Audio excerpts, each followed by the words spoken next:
बाबा ने आपातकालीन मीटिंग बुलाई। ब्रज के गणमान्य सब गोप इकट्ठे हो गया। कहो बाबा कैसे याद किया? बाबा बोले आज हमने निर्णय लियो है भैया ब्रजवासियों कि अब हम यहाँ गोकुल में एक भी दिन ना रहेंगे। क्यों? अरे भैया जब से मेरो कन्हैया जन्म लियो है तब से आए दिन कोई ना कोई उत्पात आ रहे हैं।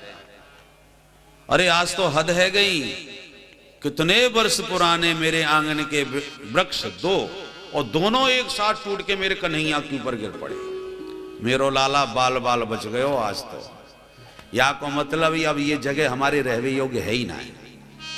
मेरी समझ से चलो हम कहीं और चलें, हो सके स्थान परिवर्तन करने से ये संकट टल जाए।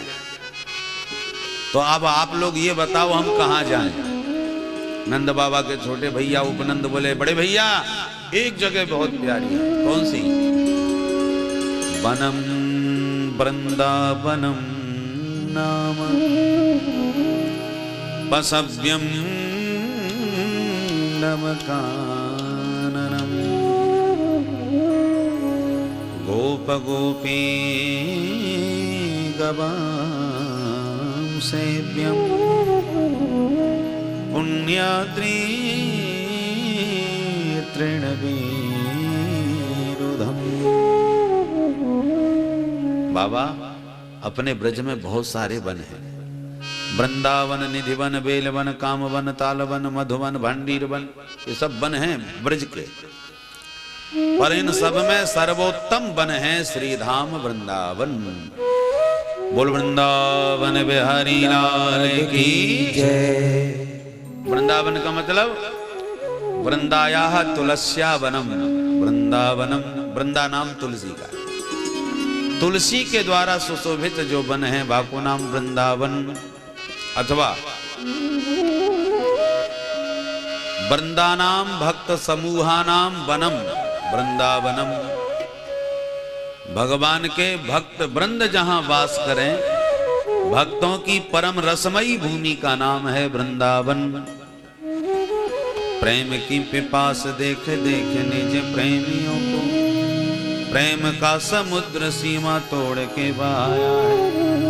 भावुक रसीले जन निराश न होंगे अब, कामना की पूर्ति हेतु कल्पतरु लगाया है। चिंतामणि जटित चारों चादर बिछाई जहां, भांति प्रतिभात कुंज कुंज से सजाया है।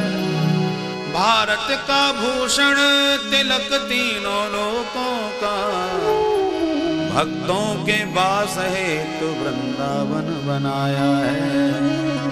भक्तों के वास हेतु वृंदावन बनाया है। तो वृंदानाम भक्त समूहा नाम वनम, जहां भगवान के भक्त वृंदों का वास हो उसका नाम वृंदावन। अथवा वृंदानाम भक्त समूहा नाम अवनम रक्षणम, जहां भगवान अपने भक्तों की हर प्रकार से रक्षा करते हैं। अवरक्षणे अवति रक्षति, वृंदावन भक्तों की रक्षा जहां हर प्रकार से करें। रक्षा तो भगवान किस प्रकार करते हैं? भगवान ने भक्तों के कल्याणार्थ अपनी दो शक्तियों की ब्रज में प्रतिष्ठा कर रखी है। कौन कौन? यमुना महारानी और राधा रानी। दोनों क्या करती हैं? जीव जहां वृंदावन में जाके यमुना में अवगाहन किया, स्नान किया, तो यमुना जी उसे अपने भैया से सिफारिश करके यम यातना से मुक्ति दिला देते हैं। यमराज की सगी बहन है यमुना, इसलिए एक संत ने कहा यमुना विसार हैं तो यमुना विसार हैं।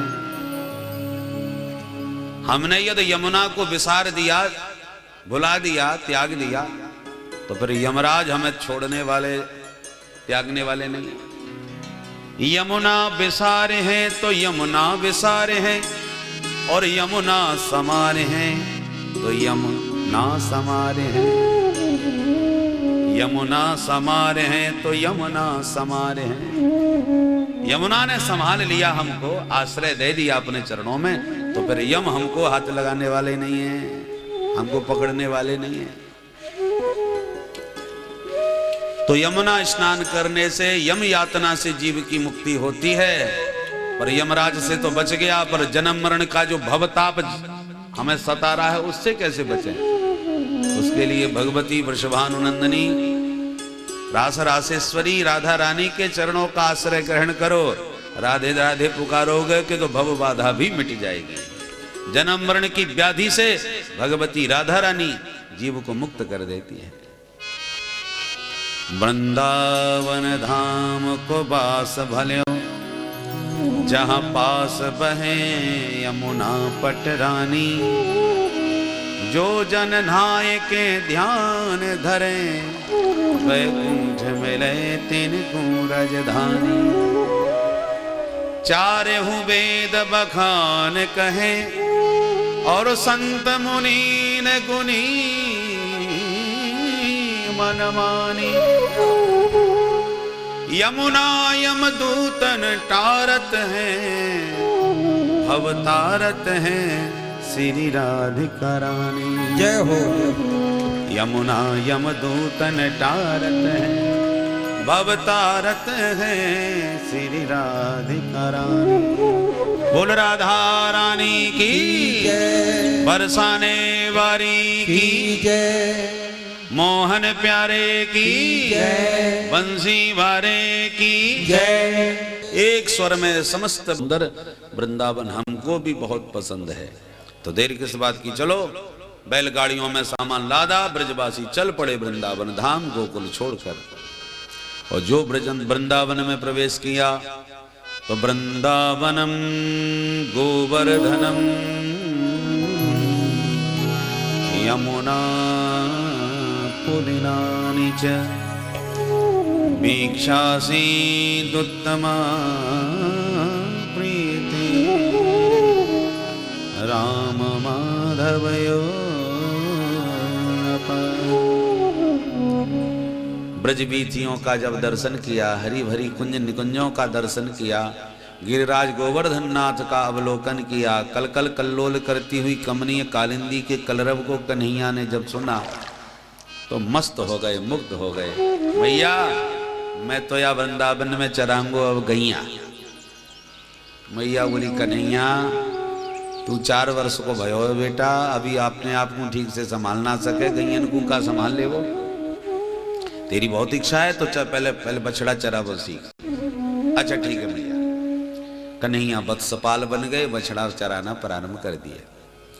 एक दिन बछड़ा चराते चराते वृंदावन में विचरण कर रहे थे कि वत्सासुर नाम का दैत्य बछड़ा बन के आ गया।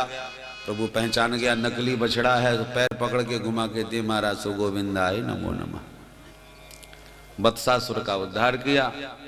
एक दिन पूतना का भैया बकासुर बगुला बन के आ गया, बकी का भैया बका। ये बका बकी दोनों भाई बहन थे।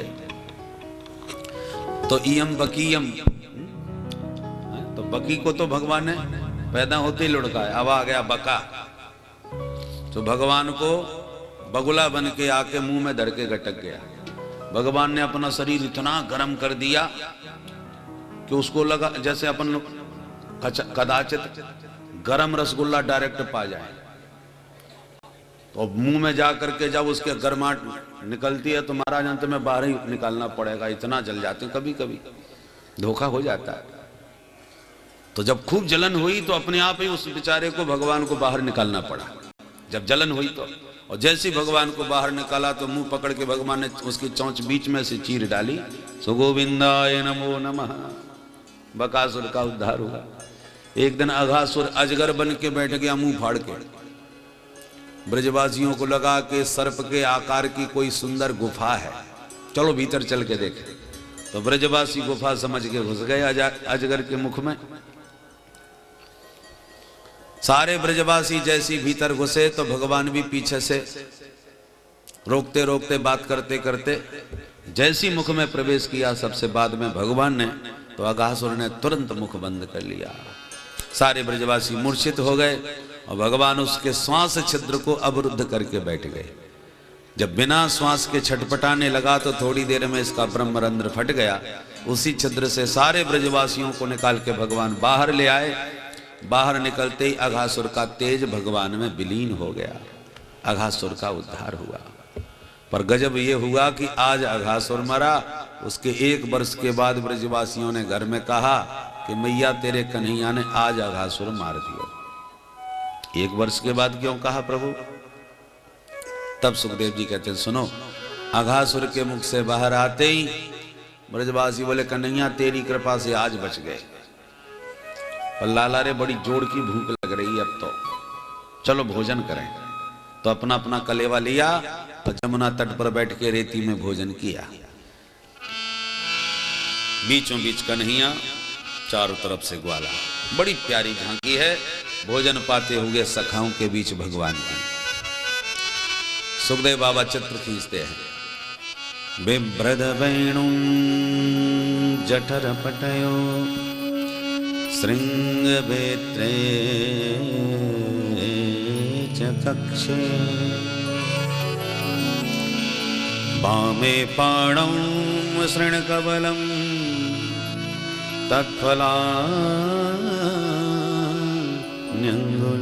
तत्फलान्यंगुलीसु तिष्ठन् मध्ये स्वपरसुहृदो आसयन् नरमभे स्वयं स्वर्गे लोके मिसति बुभुजे यज्ञ भोगवान गे। कैसे भोजन हो रहा है? प्रभु ने भोजन पाते समय अपने कंधे से पीताम्बर उतार के कमर में बांध रखा है और कमर के बंधे पीताम्बर में एक तरफ बंसी एक तरफ श्रृंगी को खुरस रखा है ताकि दोनों हाथ एकदम फ्री हो जाएं। और फिर बाएं हाथ में थोड़ा सा दही भात मिला लिया और एक एक फलों का चार सभी ग्वालों से मांग मांग करके उंगलियों के बीच में दबा लिया। आम का, नींबू का, मिर्ची का, टेंटी का, ये खट्टी मीठे अचारों के संग में दही भात का भोग लगा रहे हैं। गोल चक्राकार ग्वाला बैठे हैं, बीचों बीच गोपाल बैठे हैं, गोविंद बैठे। भोजन के बीच बीच में हासयन नर्म भी, हास्य परिहास भी चल रहा है विविध प्रकार से। खूब किसी बात को कोई ब्रजवासी ऐसे बोलता है कि उसको सुनकर के अट्टहास करके सब हंसने लगते हैं। तो हास्य परिहास करते माधव भोजन पा रहे हैं और इस भोजन लीला का ब्रह्मादिक देवता आकाश में विमानों में छाए हुए दर्शन पा रहे हैं। सभी आप उसमें चर्चा भी कर रहे हैं। यज्ञ भोगपाल के लिए बड़े बड़े यज्ञों के भोक्ता भगवान, बड़े बड़े विद्वानों के द्वारा जिनका भोग लगाया जाता है वेद मंत्रों से, वे आज देखो कैसे पा रहे हैं भोजन ब्रजवासियों में। झूठे मीठे का कोई विचार नहीं। सभी को भगवान ब्रजवासियों को भोजन करा रहे हैं और ब्रजवासी सब मिल करके गोपाल को भोजन पवा रहे हैं। और ब्रह्मा जी देख देख करके बार बार सिर खुजला रहे हैं। भगवान तो यही है, देवकी का 8वां बेटा यही है, अभी अभी अघासुर को मारने वाला भी यही है। अघासुर का तेज भी अभी अभी इसमें समाया है। पर ये कैसा भगवान है, सबका जूठा खा लेता है, बिल्कुल विधि विरुद्ध कार्य कर रहा है। भगवान तो विधि की स्थापना करते हैं, ये विधि विरुद्ध कैसे चल रहा है? भाई मौन होके भोजन करना चाहिए, हाथ पैर धो के शांति से बैठना चाहिए। मौन होके शांत होकर के शुद्ध भोजन किया जाता है। इसने अभी हाथ पैर भी ठीक से नहीं धोए और भोजन भी सबका साथ जूठा खा रहा है। भोजन में हंसी मजाक भी कर रहा है, कभी कभी इधर से उधर कोई बात कहते हैं तो इधर से उधर भागता भी फिरता है। कैसा भगवान है? मुझे इनकी परीक्षा लेनी चाहिए, सचमुच भगवान है भी कि नहीं? बताओ। चतुरानंद चक्कर में पड़ गए तो धीरे से आके सारे बछड़े चुरा करके भग गए। ग्वाला बोले लाला बछड़ा ना दिख रहे। भगवान बोले तुम बैठो, मैं देखवे जाऊं। सपाणी कबलो भोजन पाते पाते भाग गए बछड़ा देखने को। ब्रह्मा जी तत्काल आकर के ब्रजवासियों को भी उठा के ले गए। अब दूर तक कोई बछड़ा नहीं मिला। भगवान वापस जमुना तट पर आए तो कोई भी ब्रजवासी नहीं मिला। प्रभु को लगा ये सब कहां के कहां गायब हो गए भाई, न बछड़े न ग्वाला। जो देखा, आहा ये ब्रह्मा जी की करामात हैं, उनको नहीं मालूम हम उन्हीं के पिताजी हैं। हमारा बेटा हमारी परीक्षा ले रहा है और हम चोरन के सरदार, और ये हमारे घर में चोरी कर भी आएगा। चलो ठीक है, परीक्षा देते हैं। प्रभु ने क्या लीला करी कि जितने बछड़े थे और जितने ब्रजवासी थे उतने भगवान स्वयं ही बन के तैयार हो गए। यावत वत्स वत्स काल्पक बपुर यावत करांघ्र्यादिकम यावत यष्ट विषाण वेणुदल सिक यावत विभूषाम्बरम्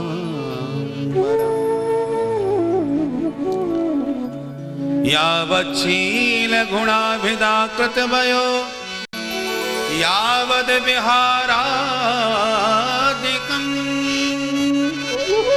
सर्वं विष्णुमयं गिरोंगबदज सर्वस्वरूपो।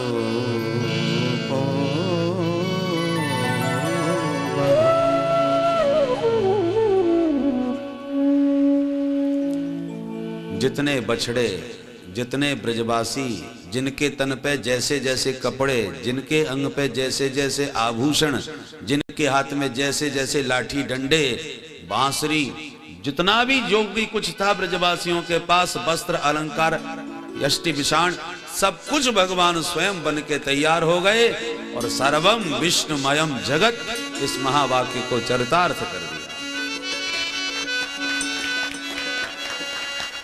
2-4 घंटे के लिए नहीं बने जादूगर की तरह, पूरे 1 साल तक उतने ही बछड़े ब्रजवासी बन के घर में भी आते रहे और बन भी जाते रहे और सारे आहार विहार सब करते रहे। 1 साल तक दाऊ जी के अलावा दूसरा कोई नहीं जान सका। ब्रह्मा जी ने जब वापिस आके देखा तो वही सब हाल, घबरा गए। ये कैसे हो सकता है, ये तो मैं सब चुरा के ले गया था। तो क्या वहां से लौटे आए? दौड़ के देखता है तो वहां भी सब सो रहे हैं। ब्रह्मा जी बड़े चक्कर में पड़ गए, उधर भी सो रहे हैं इधर भी खेल रहे हैं, ये दो कैसे हो गए भाई? ओहो, निस्संदेह ये परिपूर्ण ब्रह्म है, क्योंकि ये चमत्कार दूसरा तो कोई नहीं कर सकता। सर्व तुरंत सारे बछड़े ब्रजवासियों को वृंदावन लाके वापस लौटाए। भगवान के चरणों में गिर के चतुरानंद ने 40 श्लोकों के द्वारा 14वें अध्याय में स्तुति करी। बहुत प्यारी स्तुति करते हैं। नौमी यदे ब्रवपुसे तडिदं वराय गुंजावतंस परिपिक्षल सन्मुखाय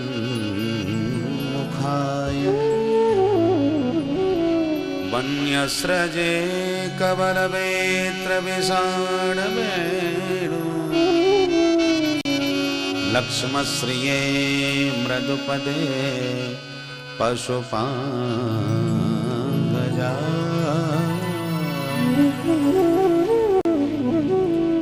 हे प्रभु, मैं आपके चरण कमलों में नमन करता हूँ, आपका स्तवन करता हूँ। आपके श्याम शरीर पर पीत पीतांबर मेघों में दामिनी की तरह दमक रहा है। आपके कंठ में गुंजा की माला, सिर पर मोर पिच्छ कितना दिव्य शोभा का संवर्धन कर रहा है।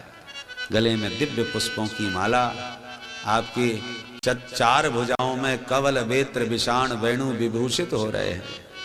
एक हाथ में भोजन का ग्रास तो एक हाथ में लाठी, एक हाथ में बंसी तो एक हाथ में श्रृंगी। ऐसे हे नंद गोप कुमार गोपाल, आपके पाद पद्मों में पुनः पुनः मेरा प्रणाम। पशुपांग जाय, पशुपांग जाय का मतलब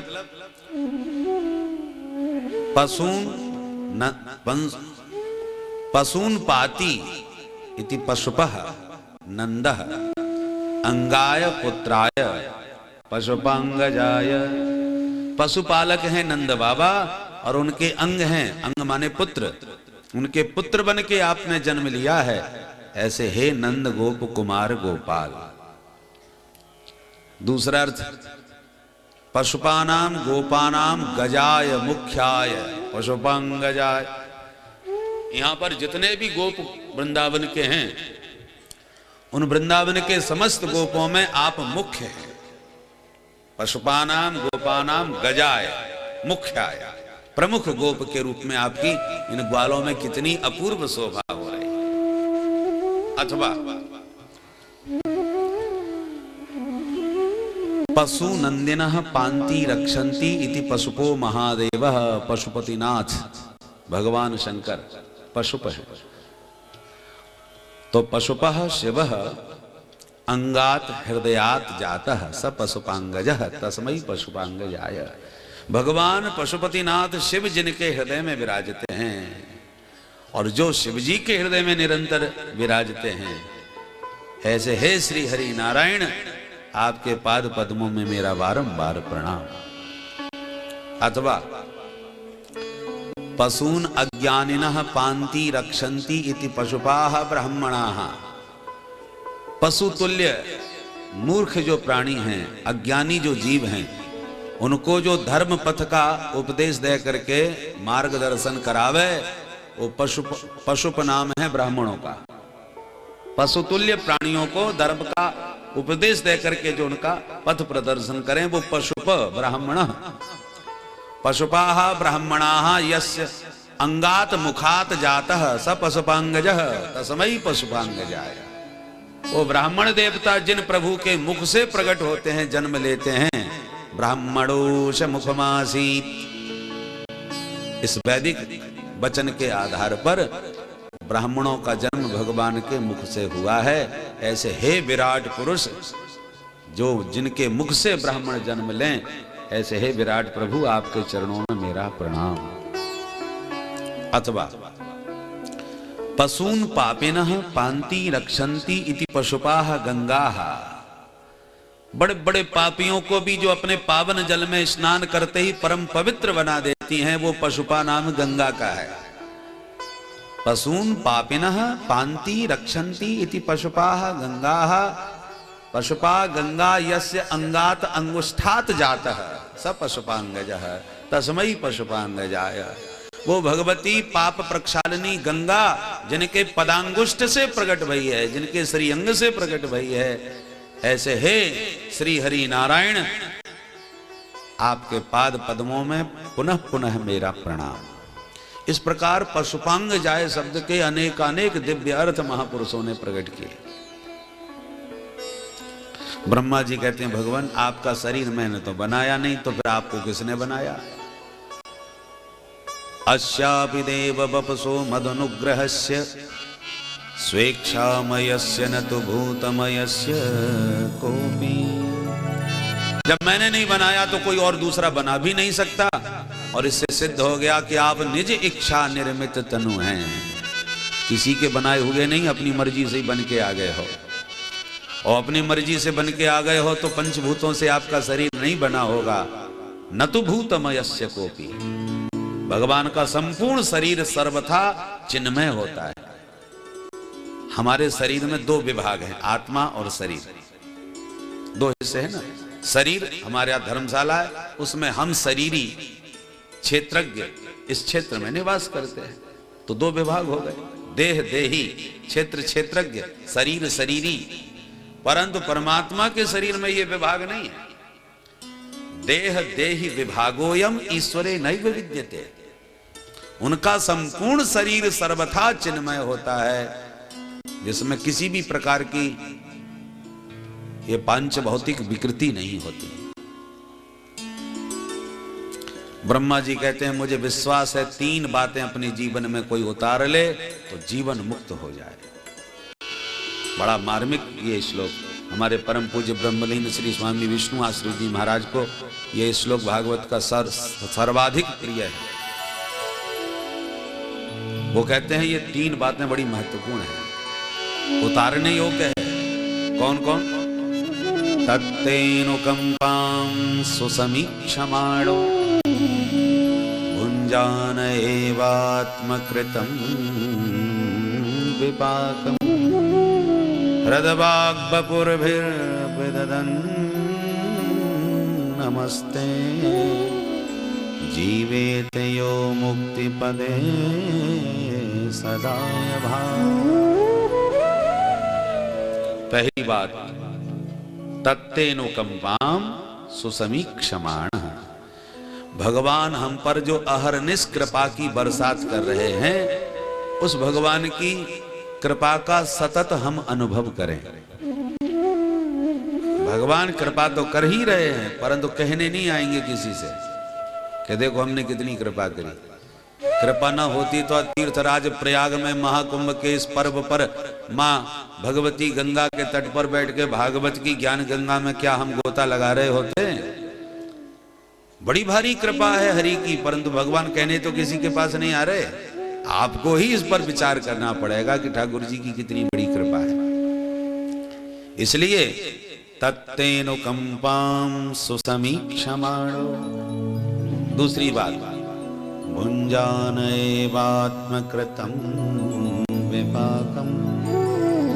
आपने जो कर्म किए हैं, ये क्षेत्र है, इस क्षेत्र माने खेत, किसानों के खेत होते हैं और अपने अपने खेत में अपने अपने ढंग से बीज बोते हैं, फिर अपनी अपनी फसल काटते हैं। तो हमने इस क्षेत्र में कर्म का जो भी बीज बोया है, वह कर्म का बीज कर्म विपाक जब बन के पक के जब सामने आएगा तो हमको ही काटना पड़ेगा, कोई दूसरा नहीं काटेगा। बमूर का बीज डाला है तो आम के रसीले फल आपको कहां से मिल जाएंगे भाई? ये तो बीज डालते समय आपको सोचना चाहिए कि आपको क्या लेना है। कांटे तो लगेंगे जब बमूर बोया है, तो ऐसा बीज क्यों डाला? तो ऐसे जब पाप के आपने यदि बीज इस शरीर से बोए हैं तो कष्ट का कांटा तो आपको लगेगा ही, कोई रोक नहीं सकता। और बढ़िया बढ़िया फसल आपने लगाई है, रसीले आम का बीज डाला है तो खूब रस पीजिए, कोई नहीं रोकने वाला तुम्हें। तुम्हारा बगीचा, तुम्हारे फल प्रेम से तोड़ के पाओ। तो पुण्य का बीज बोया है तो दिव्य सुख का फल आपको मिलेगा ही मिलेगा, और पाप का बीज बोया है तो वो कांटे आपको चुभेंगे ही चुभेंगे कष्ट के रूप में। इसलिए आत्मकृतम विपाकम भुंजान एव, अपने किए हुए कर्मों का फल प्रसन्नता पूर्वक भोग ही लेना चाहिए। और तीसरी बात, हृदवाग्वपुर्भिर्विदधन् नमस्ते हृदश्च वाक्श्च वपुश्च तै हृदवाग्वपुर्भिः।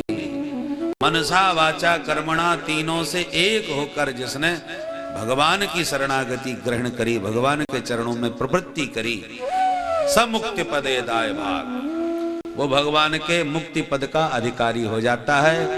भगवत धाम में उस जीव का रिजर्वेशन कंफर्म हो जाता है। बोलो राधे राधे।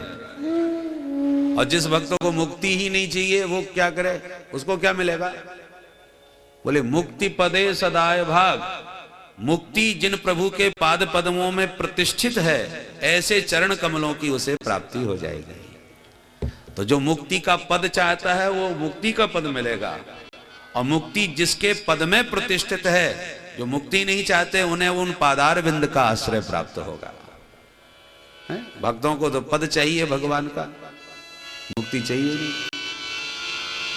बोलो राधे राधे। तो इस प्रकार से ब्रह्मा जी ने बहुत प्यारी स्तुति करी। भगवान बात ही नहीं कर रहे तो ब्रह्मा जी और भी दीन बन गए।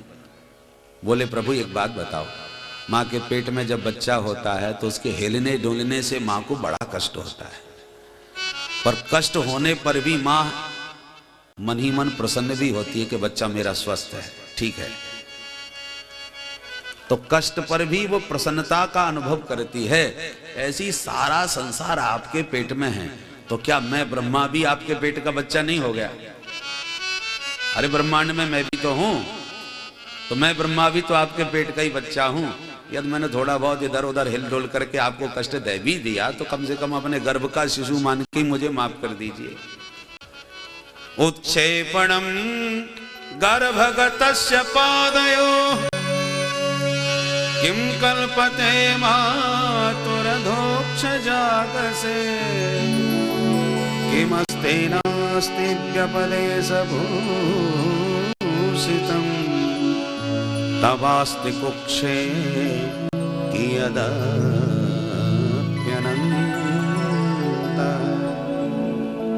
हे अनंत प्रभु, कैसे भी तो मुझ पर कृपा करो, फिर भी कोई बात नहीं।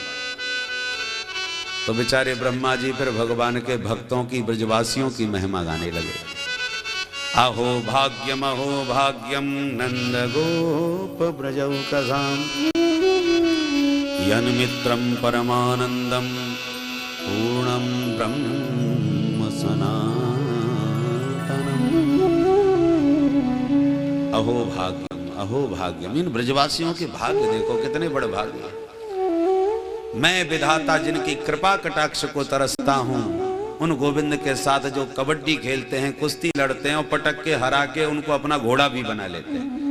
यन मित्रम परमानंदम, आपसे मित्रता का व्यवहार करके आपके साथ व्यवहार करने वाले इन ब्रजवासियों के भाग्य की कौन बराबरी कर सकता है। मैं तो कहता हूं ब्रह्मा के पद पर किसी और को भेज दो, मुझे तो अपना ग्वाला बना लो। कर जोरे ब्रह्मा खड़े सुनहु नंद केला, देहु ब्रह्म पद और को हमहु करो ब्रजग्वाल। ये दिव्य भावना ब्रह्मा जी ने व्यक्त करी, पर भगवान ने बात नहीं करी। बड़ी नाराज हैं भाई। आगे इंद्र ने अपराध किया तो भगवान ने उसे आशीर्वाद दे के विदा किया। मात्र 10 श्लोकों की स्तुति में खुश हो गए इंद्र से। जिसने पूरे ब्रज को पानी में डुबा के बहा देना चाहा, उससे तो खुश हो गए। और जिसने थोड़ी देर के लिए भगवान के ब्रजवासी चुरा ली और इतने गिड़गिड़ाए, उन ब्रह्मा जी से बात ही नहीं की। क्यों भाई, इतने क्यों नाराज है? भगवान कहना चाहते हैं कि ब्रह्मा जी का इतना उच्च कोटि का पद है, जिनके सामने इंद्र का पद तो कुछ भी नहीं है। तो बड़ा व्यक्ति अपराध करे तो उसका प्रभाव बड़ा होता है, छोटे व्यक्ति का अपराध क्षम्य होता है, इसलिए इंद्र को क्षमा कर दिया। दूसरा कारण यह भी है मुख्य रूप से कि भगवान के ब्रजवासियों को समाप्त करने के लिए इंद्र ने मूसलाधार पानी तो बरसाया, पर उस बरसात से बचाने के लिए भगवान ने गिरिराज को उठाया। और वो गिरिराज उठा करके भगवान ने समस्त ब्रजवासियों को एक स्थान पर 7 दिन 7 रात तक एक साथ रखा। तो जो गोपियां गोविंद की एक झलक देखने को ललचाती रहती थी, तरसती रहती थी, और उस क्षण में यदि दर्शन करते समय आंख की पलक भी झपक जाए तो ब्रह्मा जी को गाली देने लगती थी। इस मूर्ख विधाता ने पलकें क्यों बना दी? गोविंद के दर्शन में बीच बीच में पर्दा डाल देती हैं बार बार। त्रुटिर योगायते त्वाम अपश्यताम। तो जिन गोपियों को पलक झपकना भी असह्य था गोविंद के दर्शन में, उन गोपियों को 7 दिन तक अखंड गोपाल के दर्शन प्राप्त हुए। निरंतर उन्हीं को निहारती रही, खूब जी भर के छक्कर के दर्शन किए। इसलिए भगवान को लगा भाई बुरा भला कैसा भी हो मेरा इंद्र, उसके अपराध ने मेरे मित्रों को, मेरे सखाओं को 7 दिन तक मेरे साथ संयुक्त रखा, और इस ब्रह्मा ने 1 वर्ष तक मेरे भक्तों को मुझसे दूर कर दिया। इसलिए इतने नाराज हैं कि ब्रह्मा जी से तो बात ही नहीं करी। पर इंद्र ने संयोग करा था, इसलिए उसको आशीर्वाद देके विदा किया। बोलो राधे राधे। ब्रह्मा जी बेचारे 3 परिक्रमा लगा के भाग गए, पर कोई बात भगवान ने नहीं करी। 1 वर्ष के बाद आए हुए ब्रजवासी जब घर आए तो घर आते बोले, मैया तेरे कन्हैया ने आज अघासुर मार दियो। तो भगवान हंसने लगे, साल भर पुरानी बात ही बेचारे आज की ही समझे बैठे। उन भोले भाले ब्रजवासियों को कुछ पता ही नहीं चला हम कहां रहे। यही कारण था परीक्षित, जो सुखदेव जी ने विस्तार से समझाया।